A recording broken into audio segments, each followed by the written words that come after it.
Okay, everybody, welcome to this discussion, The Real Purpose Behind Woodstock.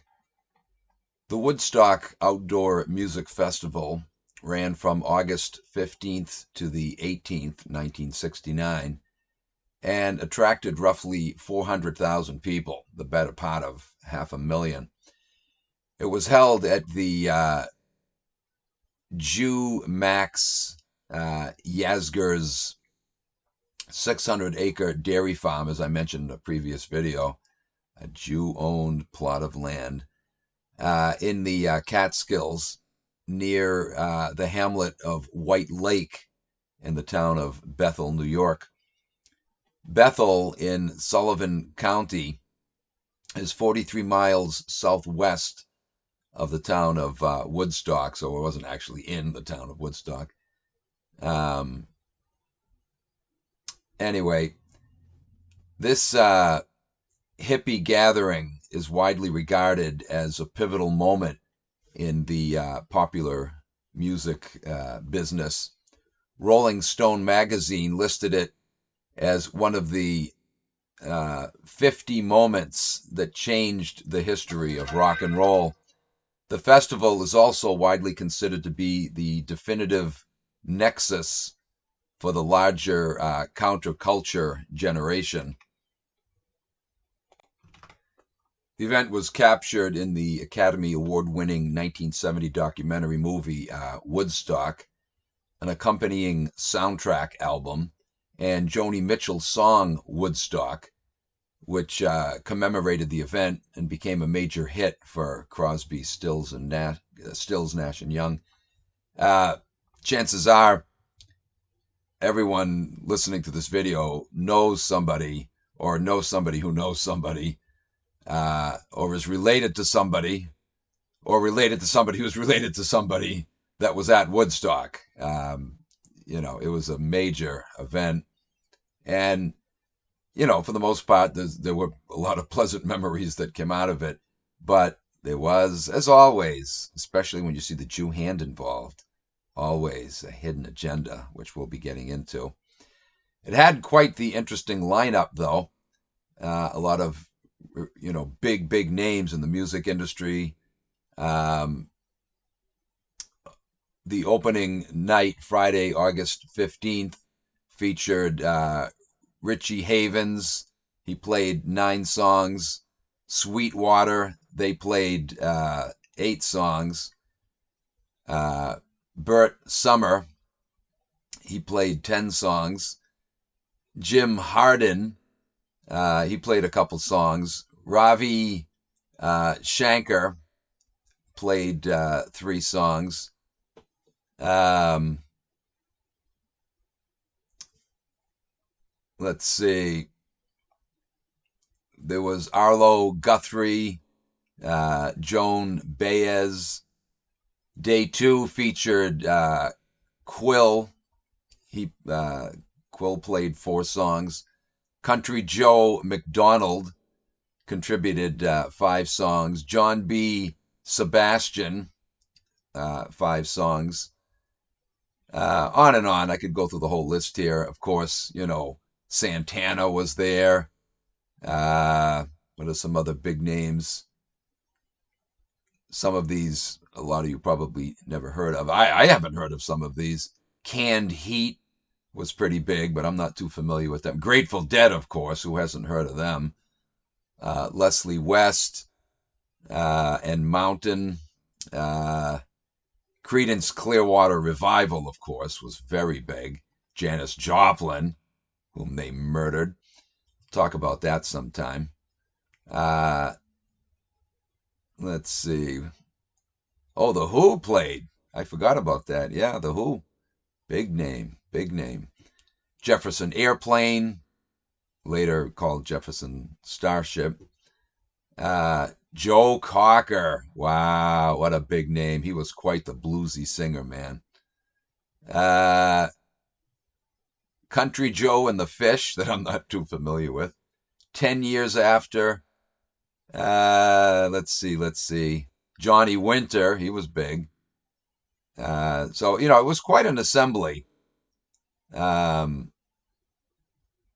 Blood, Sweat, and Tears was another big one. Of course, Crosby, Stills, Nash and Young. They were really big.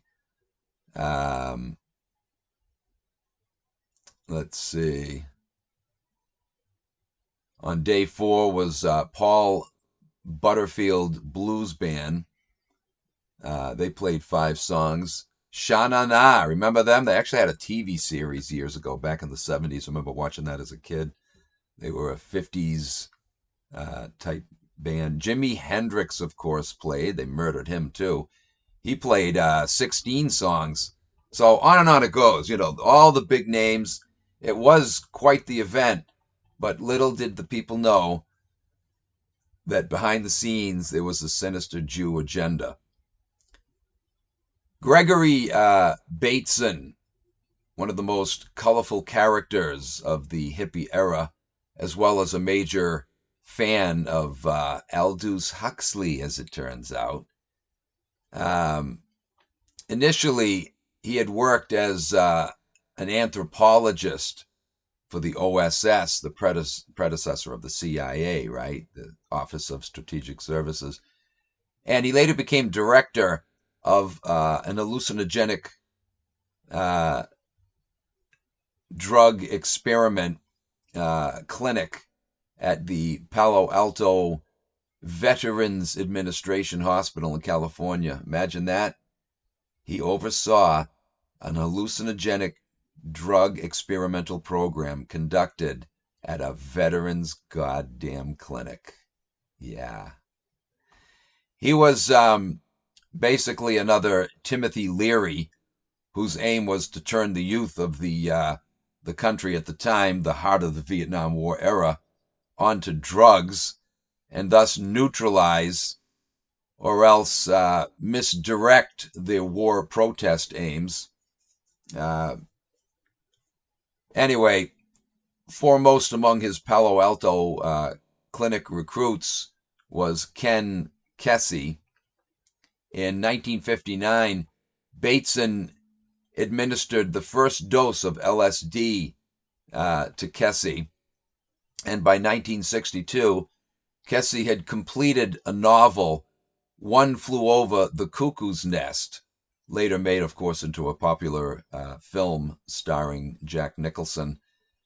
I'm by no means a fan of Nicholson. He's a little piece of shit. Nevertheless, though, that was a hell of a good movie, I have to say. That was one of my all-time favorite movies. I've got some others, but if you haven't seen that, you got to see it. It's based on the reality of, you know, what was going on at the time in psych wards. Still goes on, not to that same degree. There's been so many horror stories. That's another whole tale. I kind of covered that a while back when I talked about the psychiatry field, but I'll return to that at some point.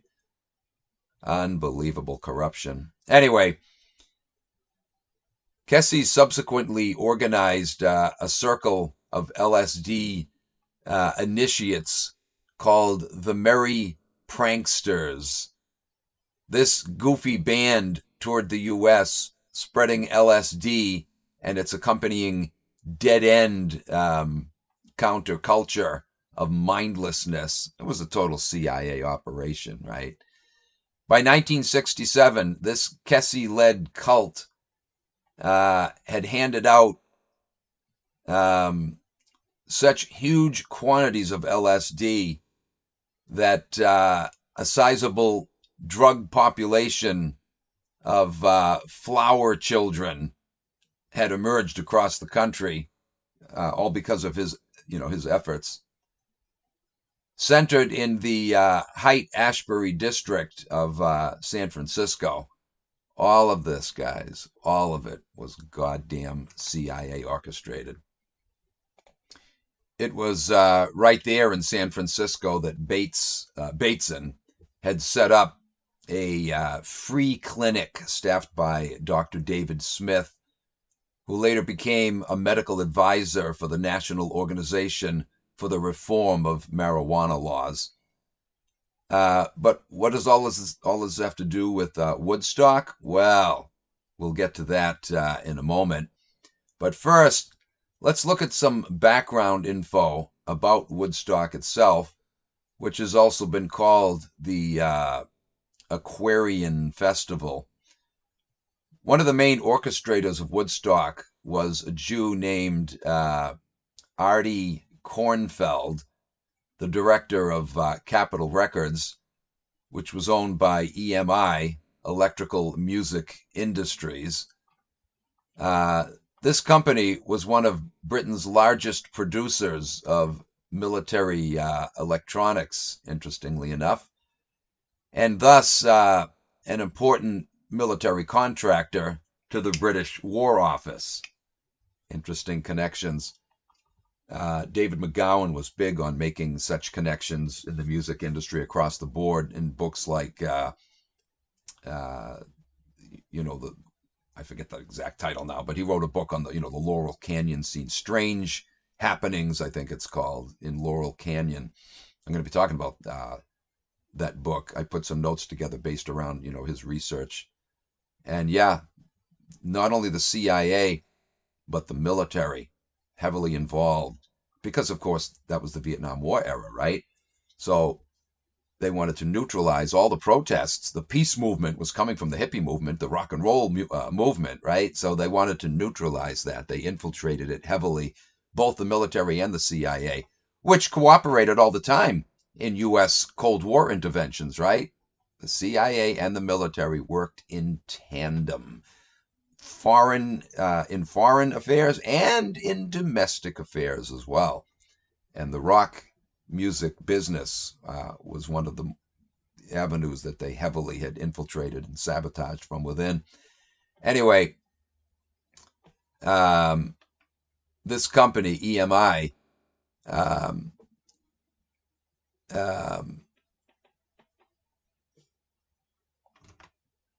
had one of its partners was a major music record label at the time, RCA, which was also active in military and space, electronic, and satellite communications, contracting with the Pentagon and whatnot. The money for Woodstock was supplied by John Roberts, the heir of the large Pennsylvania-based block drugs pharmaceutical empire and toothpaste manufacturing establishment, getting people doused up with the fluoride. Joel Roseman, one of the company's three partners, wrote this: as the Woodstock concert neared, food and water were clearly going to be in short supply, sanitary facilities overtaxed, tempers short, drugs overabundant. Worst of all, there was no way for anyone who wanted to leave. When you have a mass gathering, especially of that large number, if there's a problem, a panic or something, you're not going to be able to leave. Said the Jew. We can exploit this. Of course, they planned to exploit it before it began. They planned the whole thing around exploiting it, as we'll see. According to Roberts, sitting in one's own excrement was part of the original plan. He stated before the festival, quote, "We're going to hand out bananas at the gate to bind our patrons."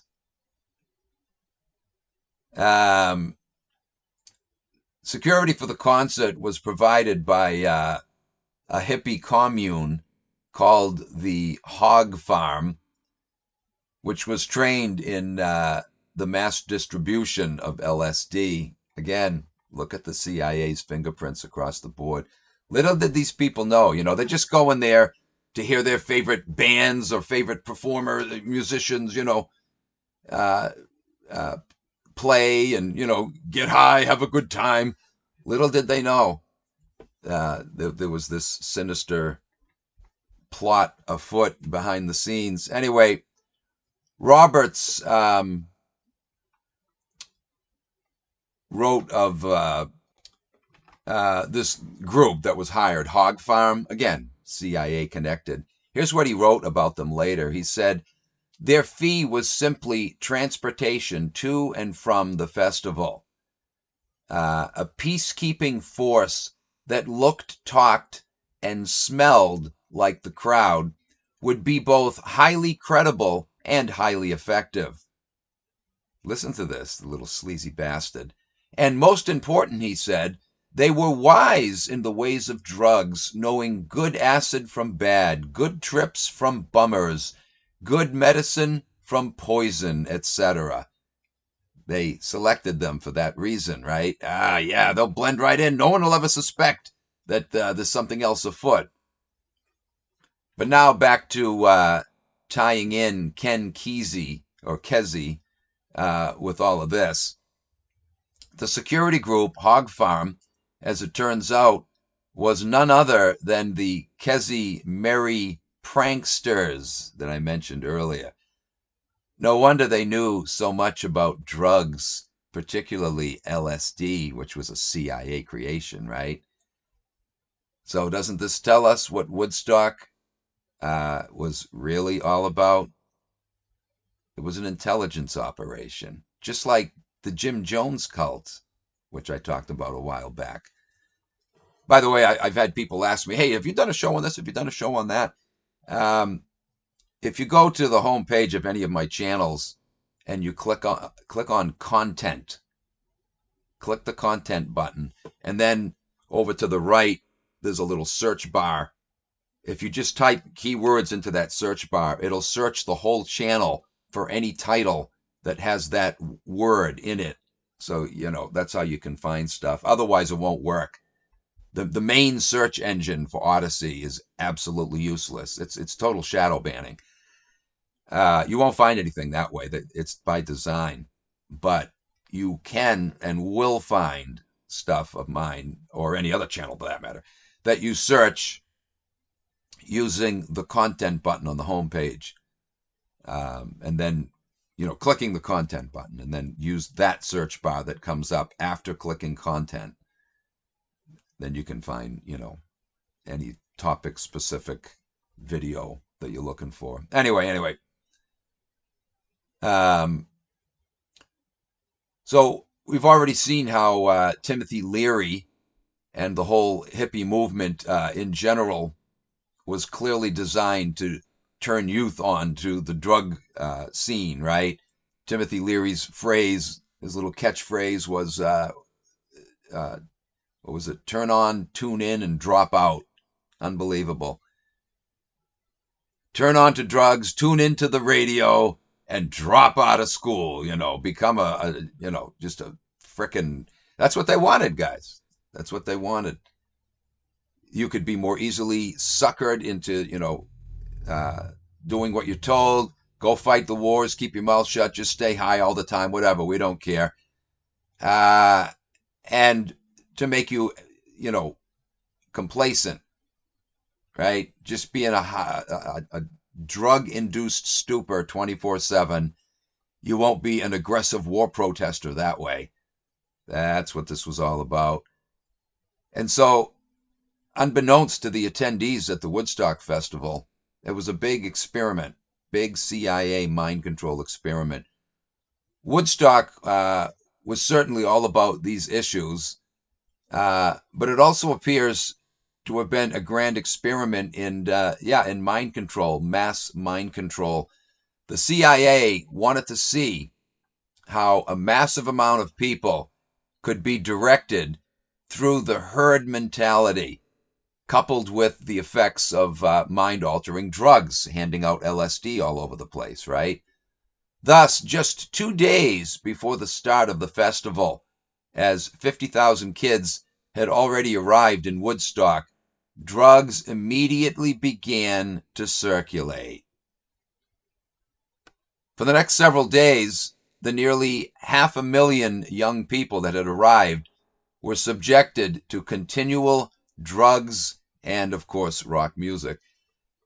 Because of torrential rains, they were forced to wallow in knee-deep mud. There were no shelters and no way to get out. Cars were parked over 8 miles away. But the concert attendees didn't seem the least bit daunted about any of this. As long as they had their hypnotizing drugs and music, all was good. And this is probably just what the CIA was wanting to find out. If large numbers of people could be contented, with drugs and music in spite of adverse, crowded, unsanitary, and inclement weather conditions, right? Anyway, Joel Roseman wrote that the key to the Woodstock experiment, and that's what he called it. He called it an experiment. The key to the Woodstock experiment was, quote, keeping our performers performing around the clock to keep the kids transfixed, to distract them, like a magician, right? He's moving one hand, waving it around, so you'll look at that and won't notice that the trick is actually taking place in the other hand. But notice, guys, he actually called it an experiment. But clearly, the most important phase of this experiment was revealed in the August 17th, 1969 New York Times, which reported, quote, tonight, a festival announcer warned from the stage that badly manufactured acid, LSD, was being circulated. He said, quote, you aren't taking poison acid. The acid's not poison. It's just badly manufactured acid. You are not going to die. So if you think that you've taken poison, you haven't. But if you're worried, just take half a tablet. Did you catch that? First, it was a warning about a drug already taken, but then the announcer ended off by encouraging people who haven't already taken the drug to do so anyway, but only half a tablet if they felt uncomfortable. There's your experiment. This was designed to see if people could be coerced or coddled into still taking a drug that they knew was a bad batch simply because they were desperate enough to get a high. This was a mass mind control experiment conducted by the fucking CIA. And of course, it worked brilliantly.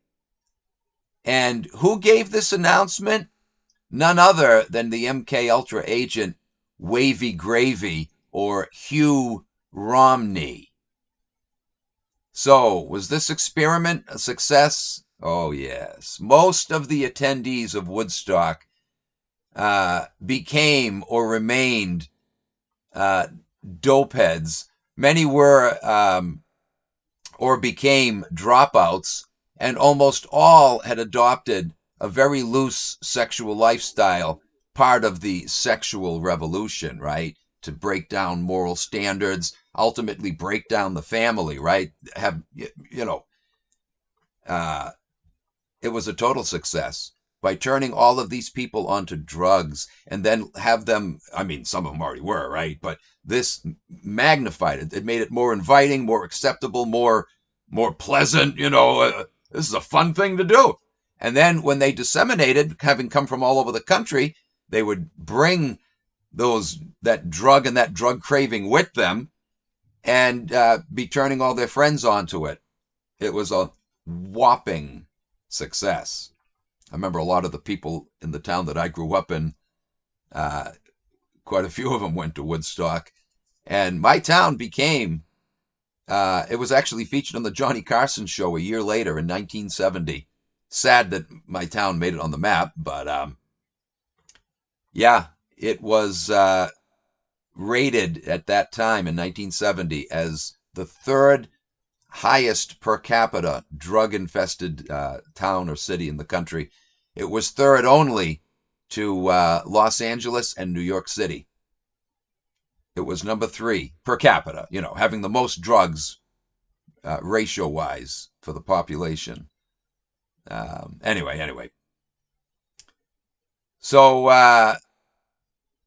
yeah, not that the drug scene wasn't already a problem, but Woodstock massively, exponentially magnified it. That was the whole intent. And they knew that, wow, even if the batch was said to be a bad batch, it's not poisonous, but it's a bad batch. Seeing that it worked, that people were still going to take it. Wow, so we can put any kind of drug on the street. We can put whatever we want into it, and people are going to take it anyway just because they want that high. They not only wanted people turned on to drugs, but they wanted them to have their guard let down so they wouldn't be so cautious about taking a bad batch, right? Wow, they don't care. And look at fentanyl now, guys. Fentanyl kills people. The users know this, that they could potentially die even with one dose, and they don't care. They're so desperate for that high. This really is an outgrowth of what initially was performed at Woodstock, an experiment to see if people could be, are they that desperate enough for a high that they'll risk their own lives? They love it, guys. And you wonder why the government isn't doing anything about the fentanyl program? The government created the fentanyl program. They created the fentanyl, right? Ultimately, they're the big pushers. The CIA, don't forget, as Gary Webb pointed out, and they fucking murdered him for doing so, that the bulk of the illegal drugs brought into this country are brought in through the CIA. Son of a bitch, man. So when I talked recently about, FEMA and how it's been a criminal enterprise from day one, and that's all we've gotten from them is criminal fucking activities, right? They not only don't bring help in themselves, they don't allow others from outside to bring help in. All these alphabet agencies, guys, across the board, they're all fucking criminal. Every goddamn one of them. The government itself is a criminal enterprise created by the biggest criminals on the fucking planet. Elite you pig son of a bitches. They created this whole government. So what else can we expect but to see every government enterprise a fucking criminal enterprise? It couldn't possibly be otherwise. But with the Woodstock experiment, social engineering had now entered a new phase. This was really the most important aspect of MKUltra mind control experiments. It wasn't just about manipulating individuals and producing mindless assassins, that could be tortured and wouldn't be able to make any confession because they wouldn't even know they were involved in the assassination because they were under a different personality in their multiple personality syndrome arrangement. They didn't know. They would have to be in that other personality to know that they did it. The mind becomes compartmentalized when subjected to trauma-based abuse, right?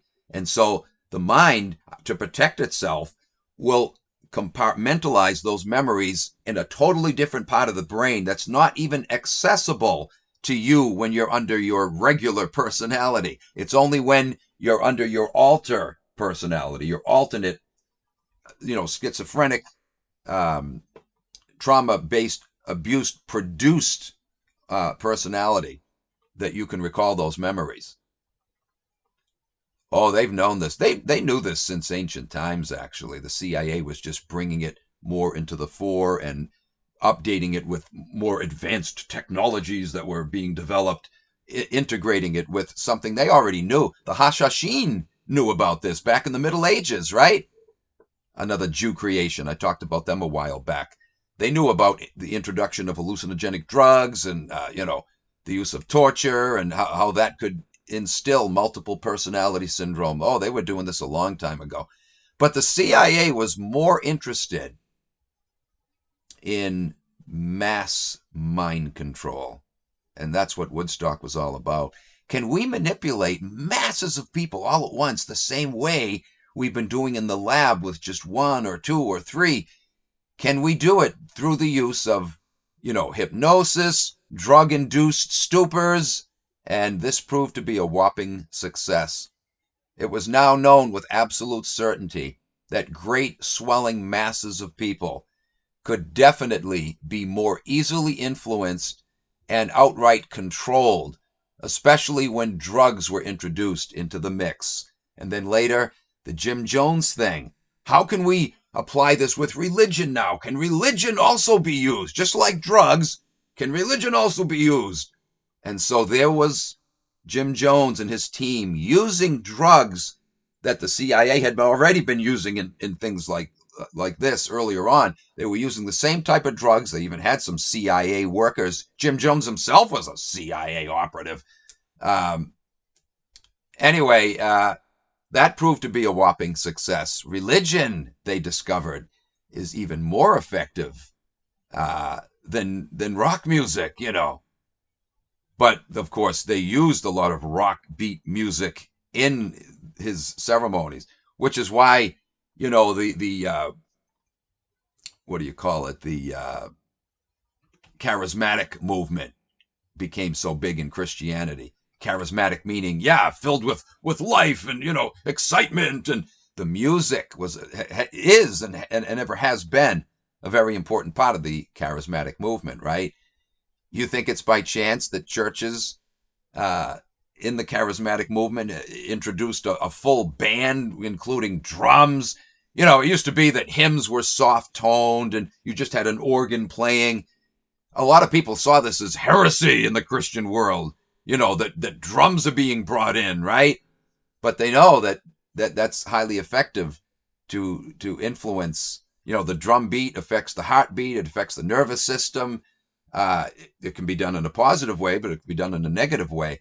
But it's always a manipulative way, right?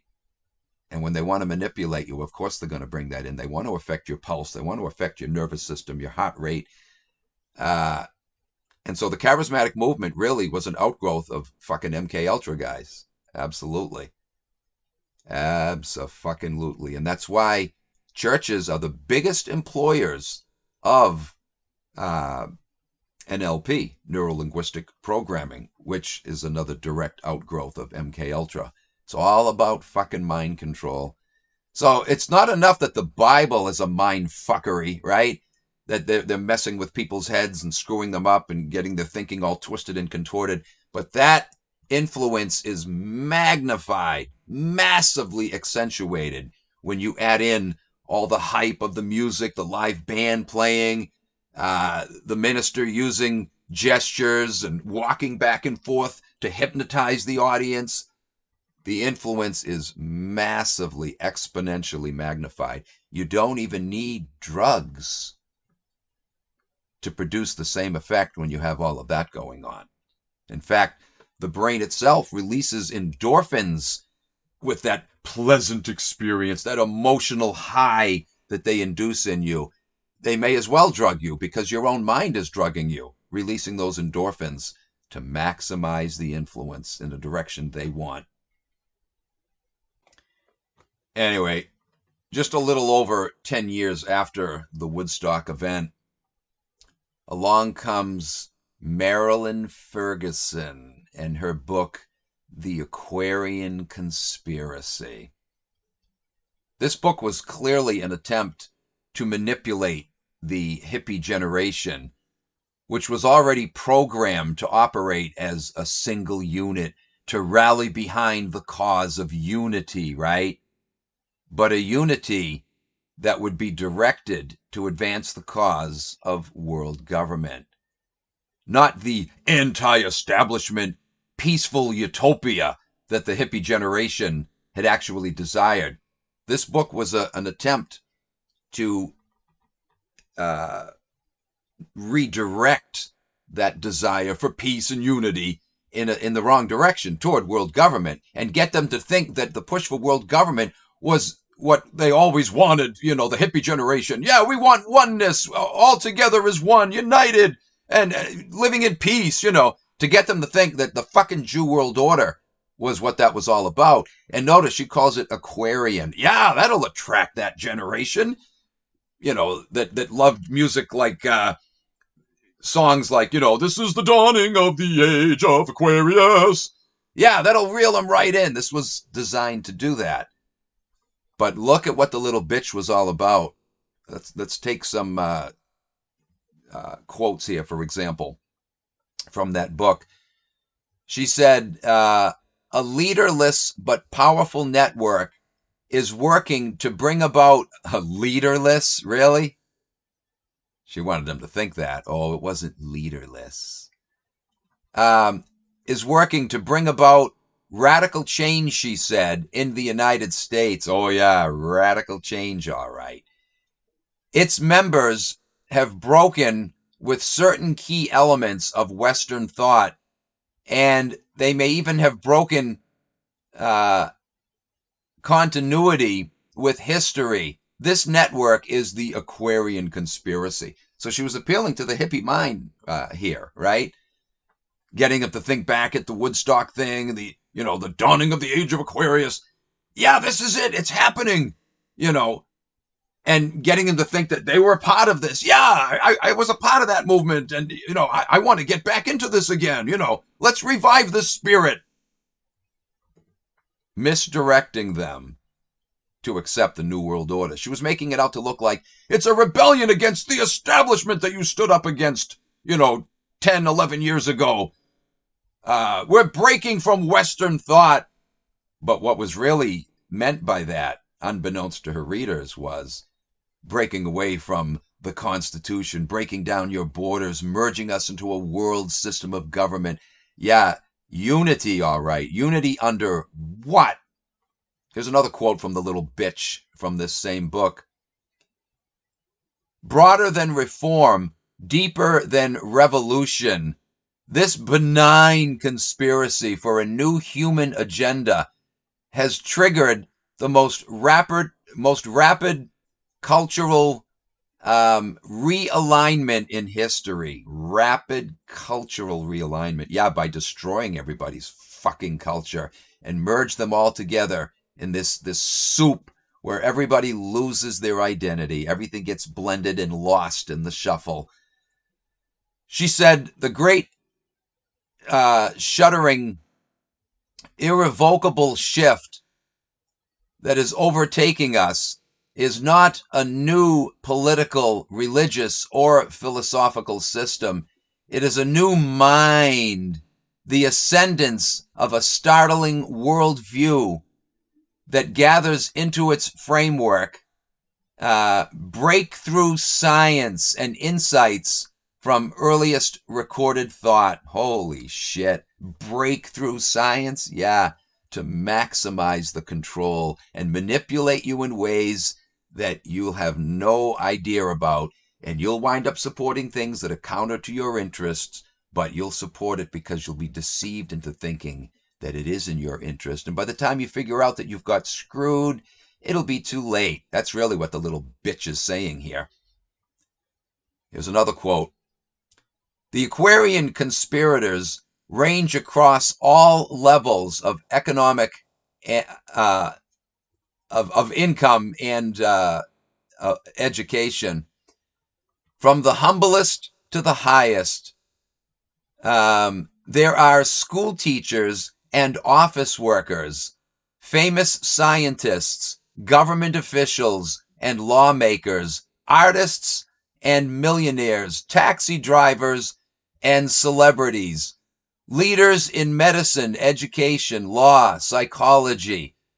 They are in corporations, universities, and hospitals, in state and federal agencies, on city councils and the White House staff, in virtually all areas of policy making in the country. Was she right? Oh, unfortunately, she was right.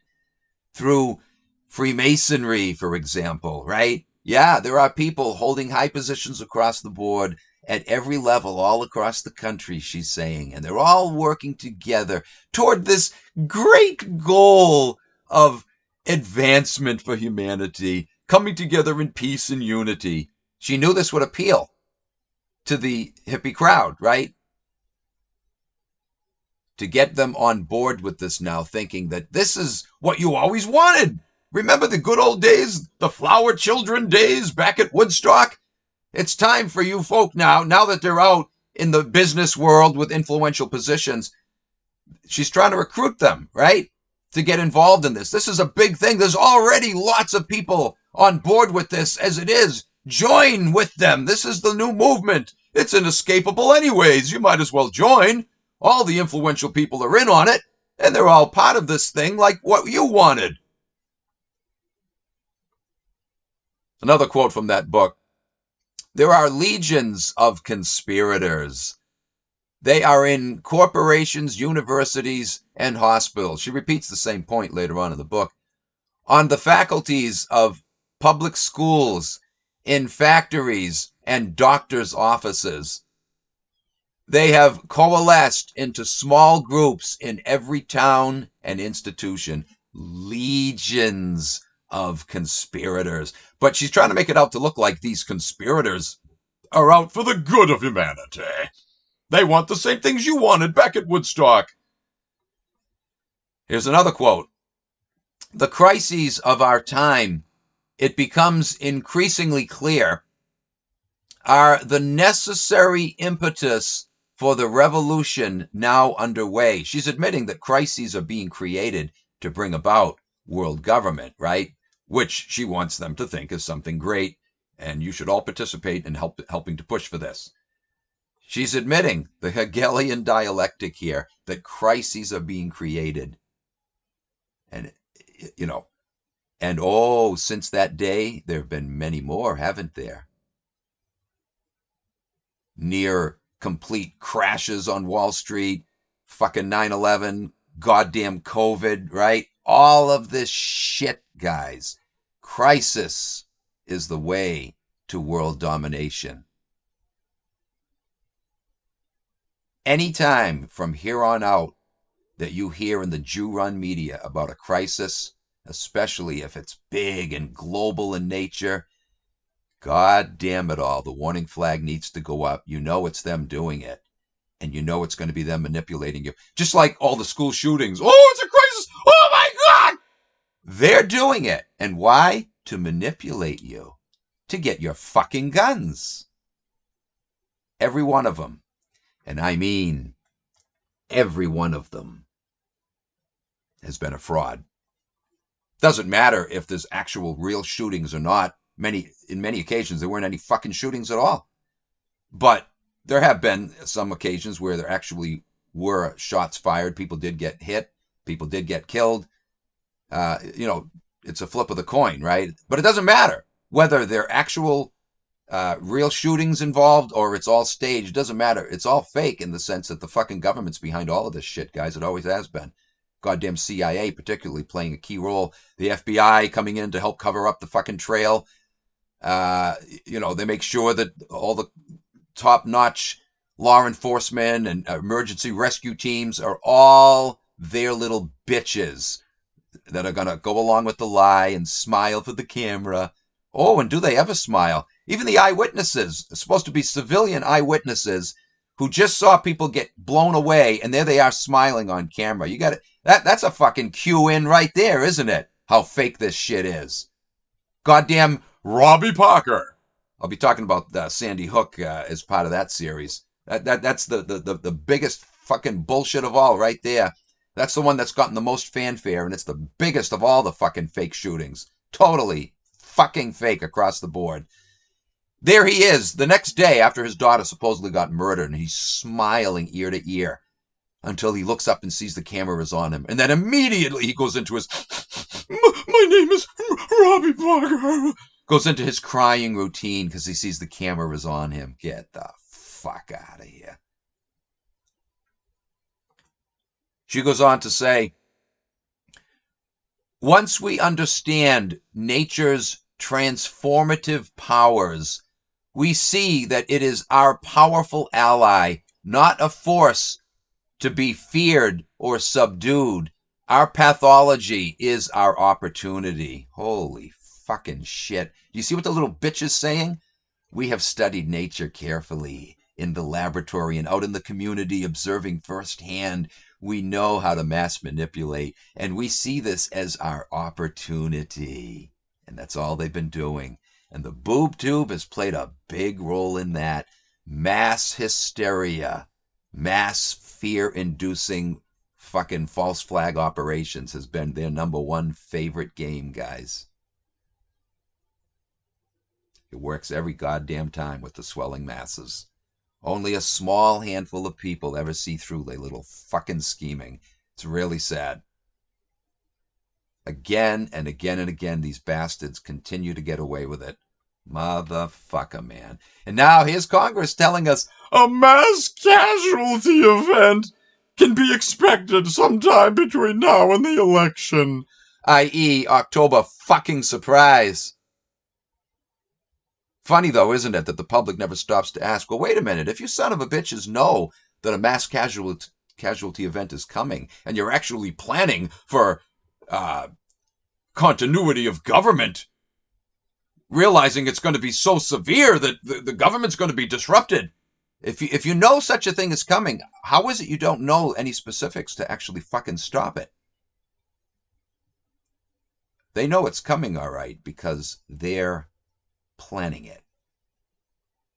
And I can even tell you right now, guys, it's going to involve Iran so that the U.S. can finish what Israel just started a few days ago. They want to take out Iran, and they're going to use us to do it. They're so fucking transparent. Once you see these bastards for what they are, you marvel that you could ever have fallen for it, or that anybody else falls for it, because it is so fucking juvenile. Their tactics, in spite of all of their research and development and decades of planning, and it's so fucking transparent. It's childish. It's so in your face fucking obvious. But I don't think they give a shit. I don't think they care to go that extra mile to try to make it look more convincing, because they know that the masses, through years of experimentation, they know the masses are so easily fucking duped. They can come out and tell them, this drug isn't poisonous, but it is a bad batch, so we recommend maybe just take half a pill. They know that people are going to take it, right? Most of the time, people are going to take that poison. Whether it's a pill or whether it's just bullshit in the media, people are going to take that poison. They're not worried that they're doing a sloppy job. I think maybe they probably intentionally do a sloppy job because they can get off on it more, that they're still fooling people, even though they're doing such blunderous fucking, When I get into the fake school shootings series, where do you see, if you're not aware already, how literally fake they have all been? I mean, right in your face, just like the Trump fake fucking shooting. The first one particularly was so obviously fake, right? The son of a bitch can get up and lie before millions of people, cheering him on as their hero, and tell them that he was profusely bleeding. Blood was everywhere. When all they got to do is go back and look at the fucking footage and see for themselves, wait, there's no blood everywhere. What's he talking about? I had blood all over my hand when I pulled it away from my ear and I looked. I couldn't believe all the blood. You can see his hand pulling away from his ear. You can see it in full view. The whole palm, the underside of his fingers, everything is showing. The whole hand is completely illuminated and, in full view of the camera, and there's no fucking blood at all. Or what could be called blood. Nothing. So do you think they care about paying attention to detail and making their lies look convincing? No, they don't care, guys, because they know that the media is going to do its job. The public is going to swallow whatever the media tells them, regardless what their own eyes would tell them if they just go back and look at the media's own fucking coverage of it. It's unbelievable. It's fucking unbelievable. But anyway, notice how this little bitch Ferguson was making this conspiracy out to look like something good. We should all be supporting it. It's a grassroots thing. It doesn't have any top leaders. Oh, bullshit. Bullshit. Look at the manipulation going on here at the hand of this little wretch. Oh, she knew exactly what she was doing now, didn't she? She also wrote this later on in her book. She says, it is now time for the 15 million Americans involved in the counterculture to join in bringing about a radical change in the United States. Holy shit. Whose change? What change? She wants you to think that this system that's emerging is a good thing, so become a part of it. It's already in line with your mentality. This goes back to Woodstock. Remember those good old days? This is our time now to take hold of the reins of power and bring about this change we always wanted. Deceiving them into thinking that this emerging system of global control is all about the unity that they wanted, right? The world of peace. We have it now in our grasp. Let's take hold of this and run with it. Totally manipulating them in a direction counter to their interests. Well, that's the Jew way, isn't it? Talk about controlled opposition. Luckily, this didn't quite play out the way that Ferguson had intended, and the power elite bastards behind her, the Jewish power elite bastards, at least not in the desired time frame. You know, she was hoping that was going to get people riled up and bring about the New World Order right there in the 80s, right? Not in their time frame, but nevertheless, ever since then, there have been more and more and more publications like this fooling people. I remember back in 1995, I saw a book called The Power of One. I opened it up and I read a couple of, quotes here and there. I'm like, oh shit, I got to get this. It was a small little booklet, but oh, it was extraordinary New World Order propaganda. Abdullah was the name of the author. I found out later that's a fake name. He was a fucking Jew that wrote the book, but it was the same idea as the Aquarian conspiracy. Talking about, don't you want peace? Don't you want unity in the world? Again, manipulating people into thinking that the way to get this about, to bring this about, world peace and world unity, is through this emerging world government. There'll be no more wars. There'll be only peace, blah, blah, blah, blah, blah. Same shit, different day. So anyway, guys, there you go. Woodstock, regardless of all the good memories people have of being there, and I'm sure they are good memories, but that's not what it was about. It wasn't about creating good memories. It was about manipulating the public. Another CIA orchestrated fucking scheme, as always. Whenever something is popular in the eyes of the public and it gets a lot of Jew media attention, watch the fuck out. Always be looking behind the scenes, reading between the lines. They don't push something unless there's something very devious afoot. All right, guys, thanks for joining me. Lots more to come. We'll catch you in the next video. Take care.